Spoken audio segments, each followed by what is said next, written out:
இந்த நம்முடைய சக்தி இருக்குதா உலகத்துல, இப்ப நான் பேசுறேன், நான் உடம்புல சக்தி இருக்கு, அதனால பேசுறேன். இந்த சக்தி எப்படி வந்தது? நான் சாப்பிட்ட உணவுனால வந்து. இந்த உணவு எப்படி உண்டாகுது?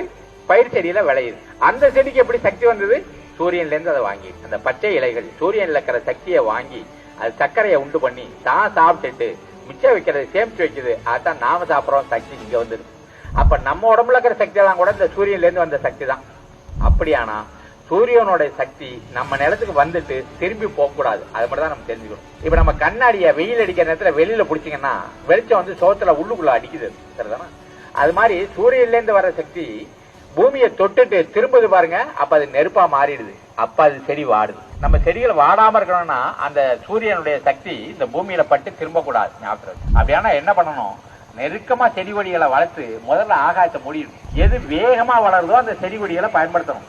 அது ஆமரக்கா இருக்கலாம், அகத்தியா இருக்கலாம், நம்முடைய கருங்கம்பையா இருக்கும். உங்களுக்கு தெரிஞ்ச விஷயம் தான். நம்ம ஈரோடு மாவட்டம், கரூர் மாவட்டம், 2 மாவட்டத்திலையும் எங்கெல்லாம் மஞ்சள் பயிர் பண்ணிருக்கோம் அங்க நெருக்கமா அந்த கருங்கம்பையை பயிர் பண்ணிருக்கு.